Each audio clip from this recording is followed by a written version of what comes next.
بسم الله الرحمن الرحیم. د وینډوز 10 وایم ویډیو ته ښه راغلاست. په دې ویډیو کې به د ډسپلی سیټینګ په دې برخه تاسو ته مکمل تشریح کوم. تاسو راشئ دلته ډسپلی سیټینګ،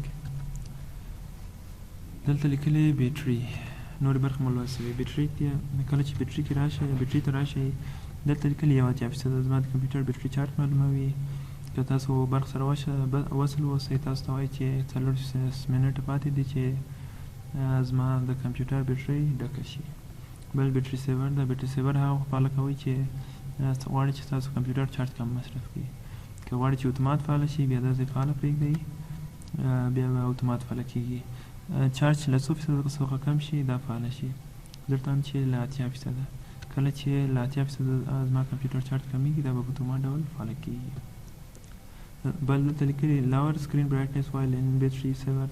کله چې بیټري سیور فعاله وي، زما د کمپیوټر رڼا هم ورسره کمه کړه. دا فعاله پرېږدئ، ستاسو کمپیوټر به کله چې چارج له 80% کم شي، بعض پروسسونه به بند شي او ستاسو کمپیوټر رڼا به هم کمه شي او به هم به ستاسو کمپیوټر چارج کم مصرف کړي. بل که غواړئ چې ستاسو خپل د بیټرۍ ریپورټ وګورئ چې ستاسو بیټرۍ څه وخت استعمال شوې ده، خپل د کمپیوټر معلومات هم بعضې معلومات ورسره راشي او ستاسو بیټرۍ د کوم شرکت مربوط کېږي، څومره چارج ساتي. راشي دلته ولیکئ چې CMD، بیا راشي دلته ولیکئ چې run as administrator. کله چې دا برخه اوکې کړئ، بیا راشي دلته ولیکئ چې power CFG/ دلته ولیکئ چې بیټري ریپورټ. دا به اوکې کړئ. تاسو به بیا راشئ سیسټم 2 درسته بیټري ریپورټ پیدا کړئ. راځم دلته سی ډرایو ته، دلته به وینډوز ته راشئ، بیا به سیسټم 2 درس پیدا کړئ. سیسټم 2 درس ته چې راغلی، بیا دلته ولیکئ چې .html. تاسو وینئ چې بیټري ریپورټ ماته راغی. ماته مکمل ریپورټ راکړو چې زما کمپیوټر نوم څه شی ده او د کمپیوټر بعضې معلومات مې، د بیټرۍ معلومات چې بیټرۍ کوم نوم لري، کوم شرکت مربوط کېږي، ټول معلومات یې، سریال نمبر یې، هر څه یې، څه وخت استعمال شوي ده، ټول معلومات یې دلته تاسو ته درکوي. راشئ بیا دلته ډسپلی سیټینګ ته، سټوریج. د سټوریج کې ستاسو د کمپیوټر د ډرایو او د حافظې معلومات درکوي. ما ته وایي چې مثلا کوم پروګرام څومره ځای نیسي. ډیسکټاپ مخکې مې 3.8 GB ځای نیولی. بعض فایلونه دي چې مثلا ډاکومنټس دي، د ورډ فایلونه دي او نور فایلونه، هغو 255 GB ځای نیولی. پروګرامونه چې مې انسټال کړي، هغو 30 GB ځای نیولی. که غواړئ چې پروګرام مو ډیلیټ کړئ، بیا راشئ دلته انډرایډ سټوډیو باندې زه کلیک کوم. دلته لیکلی انسټال چې وهئ، دا له منځه ځي. دا بل ډرایو هم همداسې معلومیږي تاسو ته. بل سټوریج سینس ده. سټوریج سینس دلته وایي چې کله ستاسو کمپیوټر کې بعض وخت ضرورت کېږي چې ځای کم وي، بیا څه شي وسې ریسایکل بین معلومات مو خپله پاک شي. دا ریسایکل بین ده. دلته ستاسو د کمپیوټر څه شی چې پاک کړي دلته راځي. بیا له دې څخه بیرته کولی شي چې هغه فایل ریکوري کړي. دلته ریسټور ووایي، هغه فایل بیرته ریکوري کېږي. بل که غواړئ چې هغه کار ترسره شي اتومات، ریسایکل بین مو ډیلیټ شي، بیا دا ځای فعاله پرېږدئ. که غواړئ چې ریسایکل بین مو ډیلیټ نه شي، بیا دا ځای غیر فعاله کړئ. بل چینج ویر نیو کانټنټ از سیفټ. نوي پروګرامونه چې انسټالوئ چیرې انسټال شي، په سی ډرایو کې که په ای ډرایو کې. که په سی کې غواړئ چې ذخیره شي، دا ځای فعاله پرېږدئ. که غواړئ چې په ای کې ذخیره شي، بیا دا فعاله پرېږدئ. نوي فایلونه چې دي، د ورډ فایلونه، د ایکسل او دا نور، په سی کې ذخیره شي که په ای کې. هر ډرایو چې انتخابوئ هماغلته به ذخیره کېږي. دا نور فایلونه هم همداسې. بل ټیبلیټ موډ ده. ټیبلیټ موډ داسې یو موډ ده چې په هغه کې کله چې تاسو کمپیوټر ټچ وي، بیا له ټیبلیټ موډ څخه استفاده وکړئ. که ټچ نه وي، بیا ډېر ښه نه ده چې تاسو له ټیبلیټ موډ څخه استفاده وکړئ. په دې کې بیا تاسو دا صفحه نه راځي، دا ډیسکټاپ نه راځي. تنها کمپیوټر مې په داسې شکل ښکاره کېږي او دا به مکمل صفحه نیسي. زه راځم له دې څخه ټیبلیټ موډ فعاله کوم. دلته لیکلي ټیبلیټ موډ. اوس دا ټیبلیټ موډ دا تاسو چې صفحې ته راځئ، صفحې ته به نه راځئ. دا ټیبلیټ موډ ده. اوس که تاسو صفحه کمپیوټر ټچ وي، له دې څخه استفاده وکړئ، دا ښه ده. که دا نه وي، بیا مې استعمالوئ. دا ټیبلیټ موډ و.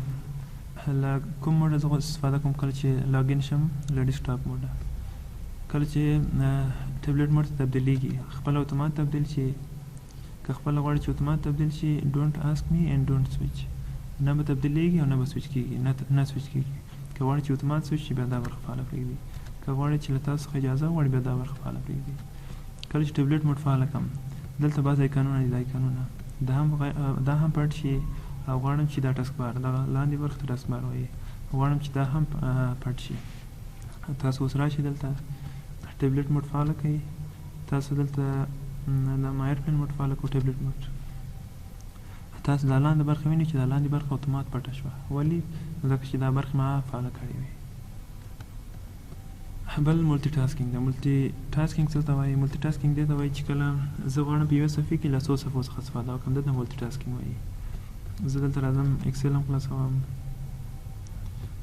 بیا څه وکړئ بیا دا داسې کش کوي زه غواړم چې له ورډ هم استفاده وکړم دا ورډ هم داسې کش کوي تاسو وینئ چې هم ورډ هم اکسل ده همدا څو پروګرامونه زه په یو وخت کې استعمالوم دلته راځم دلته که اکسل ته راځم دا وهم که ورډ ته راځم دا وهم د حالت ته ملټي ټاسکینګ وایي که غواړئ چې دا حالت فعاله وي بیا دا فعاله کوي که غواړئ چې غیر فعاله وي بیا غیر فعاله کوي بل دا نور سیټینګ هم دي مثلا when I snap a window automatically size it to fill available space زه چې یو صفحه کشوم هغه په اتومات ډول صفحه ډکه کړي بعضې برخې یې ډکې کړي دا د دې معلومات یې بل دلته لیکلي چې when I snap a window show what I can snap next to it کله چې یو صفحه کش کړم دغه تر څنګ نور صفحې هم ماته راغله دا یو دلته زه راځم ورډ ته دا به داسې کش کړو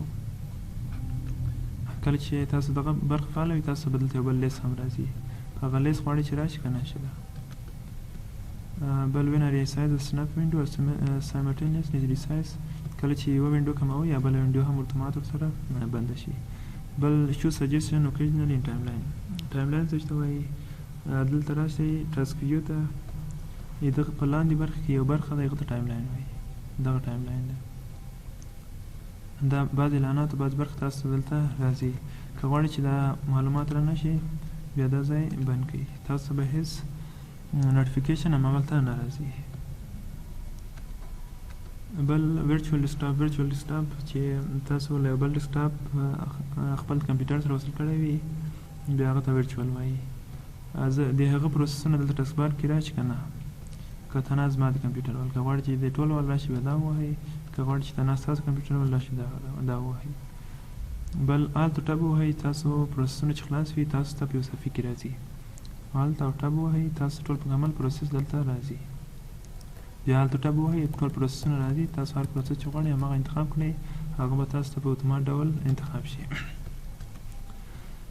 دا و د ملټي ټاسکینګ برخه بل پروجیکټ ټو دس پی سي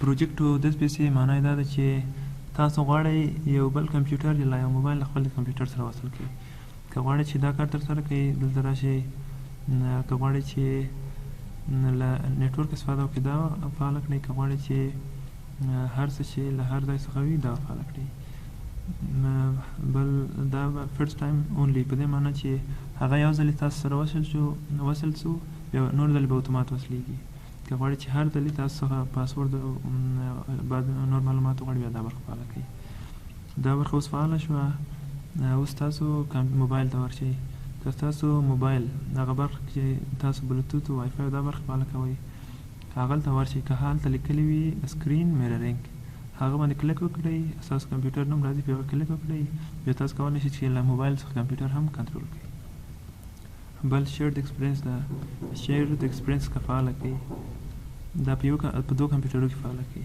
دلته هم ما فعاله کړو ولاړ شئ بل کمپیوټر کې هم فعاله کړئ بیا راشئ دلته مثلا زه غواړم چې د عکس بل کمپیوټر ته ولېږم بیا دلته راشئ لیکلي شیر ته دلته که تاسو بل کمپیوټر کې هم دا فعاله کړی وي د هغه کمپیوټر دلته نوم راځي په هغه نوم باندې کلیک وکړئ ستاسو معلومات ځي هغه بل کمپیوټر ته انتقالېږي بل دلته لیکلی ریموټ ډیسکټاپ کنیکشن ریموټ ډیسکټاپ دې ته وایي چې تاسو دوه کمپیوټرونه یو بل سره وصل کړئ د هغه لپاره به تاسو راشئ اول دلته سټارټ منیو ته دلته ریموټ ډیسکټاپ سیټینګ ته به راشئ. کله چې سیټینګ ته راغلی انیبل ریموټ ډیسکټاپ اول به دا فعاله کوي، که دا غیر فعاله وي دا به فعاله کوي. دا برخه مو فعاله کړه. بل به څه وکړئ، بل به خپل د کمپیوټر نوم زده کوي. ستاسو د کمپیوټر نوم څه شی ده؟ د کمپیوټر د نوم معلومولو په خاطر راشئ دلته رایټ کلیک وکړئ، پروپرټیز ته ولاړ شئ، دلته لیکلی کمپیوټر نیم، دغه زما د کمپیوټر نیم ده. دا نوم به راواخلئ، په بل کمپیوټر کې به کاپي کړئ، پاسورډ به یې هم په هماغه کمپیوټر کې ووهئ.